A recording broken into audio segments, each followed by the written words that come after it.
بسم اللہ الرحمن الرحیم۔ السلام علیکم۔ انفو ٹی وی میں خوش آمدید۔ آج 20 دسمبر 2020 بروز سوموار 6 جمادی الاول بمطابق 1442 ہجری سعودی عرب کی تازہ ترین خبروں کے ساتھ میں ہوں وسیم۔ اگر آپ بھی غیر ملکی ہیں اور سعودی عرب کی خبروں سے آگاہ رہنا چاہتے ہیں تو انفو ٹی وی کو سبسکرائب کر لیجئے، کیونکہ سعودی عرب کے قانون دن بہ دن بدل رہے ہیں اور تازہ ترین اپڈیٹ سے باخبر رہنا آپ کے لیے ضروری ہے۔ تو ساتھ میں موجود بیل آئیکن پریس کر لیجئے گا تاکہ نوٹیفیکیشنز آپ تک پہنچ سکیں۔ آج کی نیوز بلیٹن میں بات ہوگی کرونا ویکسین، بات ہوگی انٹرنیشنل فلائٹ، اسپیشل فلائٹ، بات ہوگی بس منصوبے کے بارے میں، بات ہوگی پاسپورٹ کے بارے میں، آپ کے سوالات جوابات بھی شامل ہوں گے۔ اس کے علاوہ اور بھی بہت سی اہم خبریں ہوں گی، تو ویڈیو کے ساتھ بنے رہیے گا۔ شروع کر لیتے ہیں آج پہلی خبر کے ساتھ۔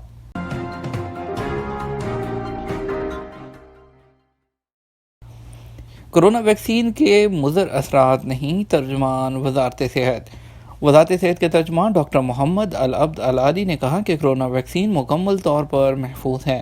اب تک جو افراد ویکسین لے چکے ہیں کسی میں بھی مضر اثرات ظاہر نہیں ہوئے۔ ویب نیوز سبق نے ترجمان وزارت صحت کے حوالے سے بتایا کہ سعودی عرب میں کرونا ویکسینیشن کے لیے صحتی اپلیکیشن پر رجسٹریشن کا مرحلہ انتہائی آسان ہے۔ ویکسین کے حوالے سے ڈاکٹر عبد العالی نے مزید کہا کہ ابتدائی مرحلہ میں بوڑھے افراد جنہیں متعدد بیماریاں لاحق ہیں یا وہ دائمی شوگر اور اس قسم کے امراض کا شکار ہیں، اس کے علاوہ موٹاپے کا شکار افراد اور وہ لوگ جو ڈاکٹر ہیں یا جو میڈیکل کے شعبے سے تعلق رکھتے ہیں کیونکہ وہ مریضوں کی دیکھ بھال کرتے ہیں، انہیں دی جائے گی۔ پہلے مرحلے کے بعد دوسرے مرحلے کا آغاز کیا جائے گا، جس کی رجسٹریشن کے لیے بھی صحتی اپلیکیشن پر سہولت فراہم کی جائے گی۔ ڈاکٹر عبد العالی نے مزید کہا کہ ویکسین کے بارے میں کسی بھی قسم کے سوال کے لیے آپ وزارت کے ٹول فری نمبر 937 پر رابطہ کر سکتے ہیں۔ آخر میں ترجمان صحت نے ایک بار پھر یقین دہانی کرائی کہ کرونا ویکسین مکمل طور پر محفوظ ہے، جسے سعودی فوڈ اینڈ ڈرگ اتھارٹی نے ہر طرح سے جانچنے کے بعد ہی سعودی عرب کے لیے منظور کیا تھا۔ آئندہ بجٹ میں صحت اور ٹورزم پر توجہ مرکوز ہوگی۔ سعودی عرب کے بجٹ 2021 میں تخمینہ لگایا گیا ہے کہ یہ توسیع ہوگا اور اس میں صحت کی نگہداشت اور سیاحت پر توجہ زیادہ رکھی جائے گی۔ عرب نیوز کے مطابق تجزیہ نگاروں نے ارقام کو بتایا کہ حکومت کے زیر انتظام فنڈز کے بارے میں توقع کی جا رہی ہے کہ وہ ماضی کی جانے والی بجٹ کٹوتیوں کی تلافی کریں گے، جس کا اعلان وزارت خزانہ کی جانب سے کیا گیا تھا۔ مالی سال 2021 کے ابتدائی بجٹ میں حقیقی عمومی ملکی پیداوار جی ڈی پی جس کو کہتے ہیں، اس میں 3.2% اضافے کے اشارے ملے ہیں۔ اس کی بنیاد پر اس جو مفروضہ ہے جس میں کہا گیا کہ سال کے دوران معاشی سرگرمیوں کی بحالی کا سلسلہ جاری رہے گا، جیسا کہ 15 دسمبر کو کیے جانے والے بجٹ 2021 کے اعلان میں کہا گیا تھا۔ کنگ عبدالعزیز بس منصوبہ 2021 میں کام شروع کرے گا۔ سعودی عرب پبلک ٹرانسپورٹ کمپنی سابقو کے ایک بیان کے مطابق ریاض شہر میں king Abdulaziz public transport network 2021 کی دوسری سہ ماہی میں کام شروع کر دے گا۔ سعودی گزٹ کے مطابق عرب پبلک ٹرانسپورٹ کمپنی کی جانب سے سعودی اسٹاک ایکسچینج کی ویب سائٹ پر یہ پوسٹ لگائی گئی ہے۔ سابقو نے اعلان کیا ہے کہ اسے کنگ عبدالعزیز بس پبلک ٹرانسپورٹ کمپنی کی طرف سے ایک نوٹیفیکیشن موصول ہوا ہے۔ واضح رہے کہ اس منصوبے میں سابقو کے شیئر 80% ہے۔ کمپنی نے واضح کیا کہ موجودہ حالات میں اس منصوبے کے کام سے جو منسلک اخراجات کا تعین کرنا مشکل ہے۔ ابھی اس منصوبے میں دیگر متعلقہ محکموں کے ساتھ مل کر اہم کاموں کی جانب توجہ دی جا رہی ہے۔ دیگر محکمے اس پائلٹ پروجیکٹ میں ہم آہنگی پیدا کر رہے ہیں۔ کعبے کا دروازہ ڈیزائن کرنے والے انجینئر منیر الجندی انتقال کر کے سعودی عرب کے چوتھے فرمانروا شاہ خالد بن عبدالعزیز کے دور میں بیت اللہ کا دروازہ ڈیزائن کرنے والے انجینئر منیر الجندی جرمنی میں انتقال کر کے شاہ خالد نے 1397 ہجری میں بیت اللہ کے اندر نماز ادا کی تھی، جس کے بعد انہوں نے بیت اللہ کا دروازہ خالص سونے سے تیار کرنے کی ہدایت کی۔ اس دروازے کو ڈیزائن کرنے کے لیے شام سے تعلق رکھنے والے انجینئر منیر الجندی کا انتخاب کیا گیا۔ الجندی شام کے شہر حمص میں پیدا ہوئے۔ دروازے کو مکہ مکرمہ میں ایک بہت بڑے سونار شیخ محمود بن بدر کے کارخانے میں ڈیزائن کیا گیا۔ سعودی عرب کے بانی شاہ عبدالعزیز آل سعود نے آل بدر خاندان کو بیت اللہ کا دروازہ تیار کرنے کی ذمہ داری بھی سونپی تھی۔ بیت اللہ کے دروازے کی تیاری 1398 ہجری میں ہوئی اور اس میں 280 کلوگرام خالص سونا استعمال کیا گیا۔ انجینئر منیر الجندی کا نام بیت اللہ کے دروازے پر لکھا گیا کیونکہ انہوں نے اس کو ڈیزائن کیا تھا۔ پاسپورٹ کھو گیا، واپسی کیسے ہوگی؟ سعودی عرب میں کرونا وائرس کی وبا کے دوران حکومت کی جانب سے غیر ملکیوں کے کارکنوں کے ان کے اقاموں اور خروج زدہ ایگزٹ 20 کی مدت خودکار طریقے سے تجدید کی سہولت فراہم کی گئی تھی۔ کرونا وائرس کی وبا میں کمی کے بعد حالات بہتر ہو رہے ہیں اور فلائٹوں پر عائد پابندی بھی ختم ہو رہی ہے، تو حکومت کی جانب سے غیر ملکیوں کے لیے مزید سہولت فراہم کی گئی ہے، جس میں ابشر کے ذریعے آن لائن ان کے اقاموں میں اور چھٹی میں توسیع کی جا سکتی ہے۔ موجودہ صورتحال کو سامنے رکھتے ہوئے سامعین نے اپنے سوالات ارسال کیے ہیں، جن کے جوابات متعلقہ محکموں سے آپ کی خدمت میں حاضر کیے جا رہے ہیں۔ ابو یونس کہتے ہیں کہ جو لوگ کرونا کی وجہ سے واپس نہیں جا سکے، ان کا کفیل سے رابطہ بھی نہیں ہو رہا، اور وہ کیا کریں۔ سعودی حکومت نے ایسے غیر ملکی جن کے اقامے اور خروج زدہ کی مدت ختم ہو گئی تھی اور واپس نہیں آ سکے، ان کی آسانی کے لیے ابشر اکاؤنٹ کے ذریعے اقامے اور خروج زدہ کی مدت میں توسیع کی سہولت فراہم کی ہے۔ جو لوگ کرونا کی وجہ سے نہیں آ سکے، وہ اپنے کفیل سے کہہ کر اپنے اقاموں اور خروج زدہ کی مدت میں توسیع کرائیں۔ جہاں تک آپ کا سوال ہے کہ کفیل سے رابطہ نہیں ہو رہا، یہ کوئی ایسی بات نہیں کہ اسے قانونی طور پر پیش کیا جا سکے۔ قانون کے مطابق جو ملکی خروج زدہ پر جو غیر ملکی جاتے ہیں اور واپس نہیں آتے، وہ خروج والامتیاز یعنی خروج زدہ کے قانون کی خلاف ورزی کرتے ہیں، جس کی سزا آئندہ 3 سال کے لیے کسی بھی دوسرے ویزے پر نہیں آ سکتے۔ اگر آپ اس پابندی سے بچنا چاہتے ہیں تو کفیل سے رابطہ کریں، کیونکہ کفیل کے ابشر اکاؤنٹ سے ہی آپ کے اقامے اور خروج زدہ کی مدت میں توسیع ممکن ہے۔ قانون کے مطابق کفیل کے علاوہ کسی کو یہ اختیار نہیں کہ وہ اقامہ یا خروج زدہ کی مدت میں توسیع کر سکے۔ اسلم خان کہتے ہیں کہ میں 24 جنوری کو پاکستان آیا تھا۔ کرونا کی وجہ سے میرا اقامہ اور خروج زدہ ایکسپائر ہو گیا۔ اب کمپنی والے میرا اقامہ تجدید کرانا چاہتے ہیں، لیکن مسئلہ یہ ہے کہ جس پاسپورٹ پر میرا ویزا لگا تھا وہ گم ہو گیا ہے۔ اس کے بارے میں معلوم کرنا ہے، کیا نئے پاسپورٹ پر ویزا یا اقامہ تجدید ہو جائے گا یا نہیں؟ نئے پاسپورٹ پر سعودی عرب جا سکتا ہوں یا نہیں؟ رہنمائی کریں۔ آپ اپنا نیا پاسپورٹ بنوا کر کمپنی کو اس کی کاپی ارسال کر دیں تاکہ وہ جوازات کے سسٹم میں نقل معلومات کر دیں۔ اس کے بعد اقامے اور خروج زدہ کی مدت پہ توسیع کرنے کے بعد جب نئے پاسپورٹ کی تفصیلات جوازات کے سسٹم میں فٹ ہو جائیں گی تو آپ سفر کر سکتے ہیں۔ یاد رکھیں کہ پاسپورٹ گم ہونے پر اس کی رپورٹ کرانا ضروری ہوتا ہے، کیونکہ پاسپورٹ بین الاقوامی سفری دستاویز ہے۔ اگر وہ گم ہو جائے تو آپ کے پاس ایک ثبوت ہوتا ہے کہ آپ نے اس کی اطلاع متعلقہ ادارے کو فراہم کی ہوئی ہے۔ کمپنی کو پاسپورٹ گم ہونے کی رپورٹ بھی ارسال کریں۔ اس کے علاوہ جب آپ سفر کریں تو پرانے پاسپورٹ کی کاپی اور اس کی گمشدگی کی رپورٹ بھی اپنے ساتھ رکھیں، اب اگر امیگریشن میں طلب کی جائے تاکہ آپ اسے پیش کر سکیں۔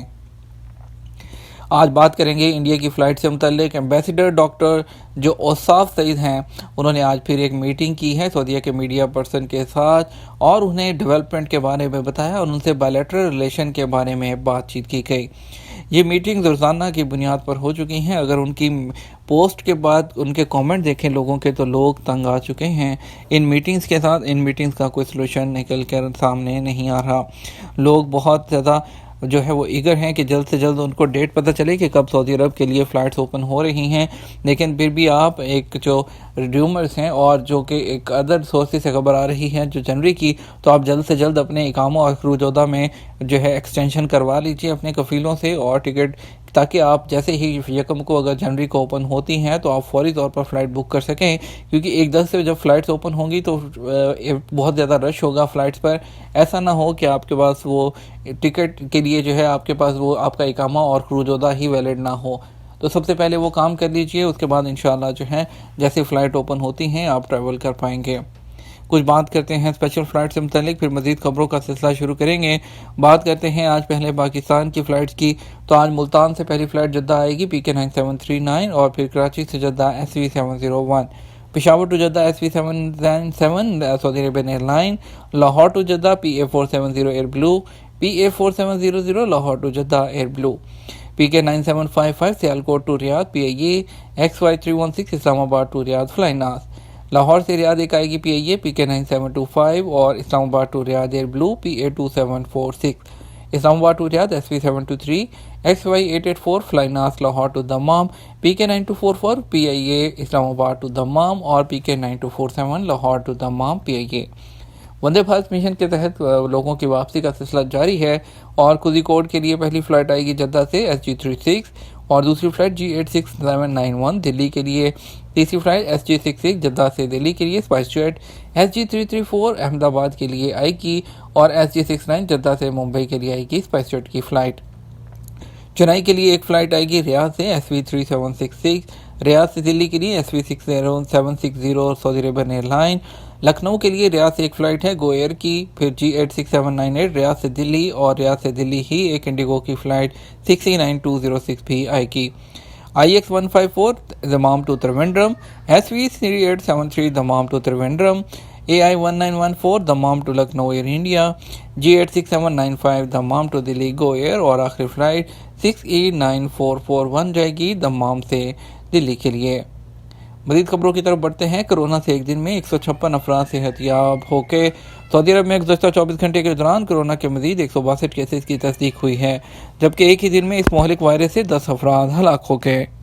نئے مریضوں کی تصدیق کے بعد اب تک کرونا کے مجموعی کیسز کی تعداد 3,61,010 تک پہنچ گئی۔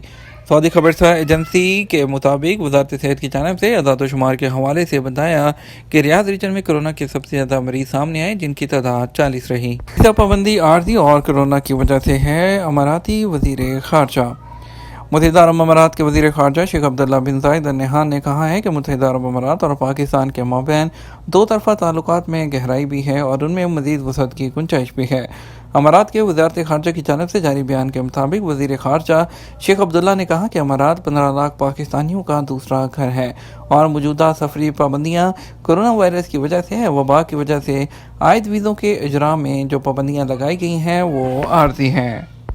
سعودی عرب میں آج سے آن لائن امتحان کا آغاز ہو گیا۔ سعودی عرب کے تمام شہروں میں کرونا کی وبا کے بعد تمام طلباء و طالبات فرسٹ ٹرم مکمل ہونے کے بعد آن لائن امتحان دے رہے ہیں۔ وزارت تعلیم نے آن لائن امتحانات کے حوالے سے تمام تیاریاں مکمل کر رکھی ہیں۔ اس سلسلے میں وزارت صحت کا کہنا ہے کہ مختلف کلاسوں کے حساب سے طلباء کے لیے طریقہ کار وضع کیا گیا ہے۔ ویب نیوز آجل کا کہنا ہے کہ وزارت تعلیم نے آن لائن امتحانات کے لیے مدرستی کے علاوہ الفورمز اور خصوصی پروگرام التمیز کا انتخاب کیا ہے، جو مائکروسافٹ کا معروف پروگرام ہے، جسے وزارت تعلیم نے بھی منظور کیا ہے۔ قدیم ثقافت کو برقرار رکھنے کے لیے جازان میں الخضیر میلہ۔ جازان کی کمشنری احد المصالحہ کے دیہی علاقے الجیدیہ میں الخضیر میلہ منعقد کیا جا رہا ہے۔ الخضیر ایک مقامی پودا ہے جس کے بیج پکائے جاتے ہیں اور ان کا قہوہ بنایا جاتا ہے۔ سبق ویب سائٹ کے مطابق مقامی آبادی نے قدیم ثقافت اور تہذیب کو برقرار رکھنے کے علاوہ دیگر ریجنوں میں الخضیر پودے کو متعارف کرانے کے لیے میلے کا انعقاد کیا۔ یہاں ان دنوں الخضیر کی فصل مکمل طور پر پک جاتی ہے، جسے مقامی روایات پر عمل کرتے ہوئے کاشت کیا جاتا ہے۔ میلے کا مقصد ایک طرف اس پودے کا مقامی طور پر تعارف ہے، وہاں اس کی کاشت کے طور طریقے سے بھی لوگوں کو متعارف کروایا جاتا ہے۔ جدہ میں شجرکاری اور گرین بیلٹ منصوبوں پر کام جاری ہے۔ جدہ میونسپلٹی کے زیر انتظام شہر کی تزئین اور گرین بیلٹس کے قیام کے دوسرے مرحلے میں 5 مقامات کو منتخب کیا گیا ہے۔ بلدیہ کی جانب سے منتخب کیے جانے والے 5 مقامات کا مجموعی رقبہ 70,000 مربع میٹر ہے، جس کی مجموعی لمبائی 13,550 میٹر بنتی ہے۔ یہ تھا ہمارا آج کا نیوز بلیٹن۔ مزید خبروں کے لیے آپ شام 6 بجے کا نیوز بلیٹن دیکھیے گا۔ اس کے ساتھ ہم آپ سے اجازت چاہیں گے، ویڈیو کو لائک اور شیئر کیجیے گا۔ آپ کے قیمتی وقت کا شکریہ، اپنا خیال رکھیے گا۔ السلام علیکم۔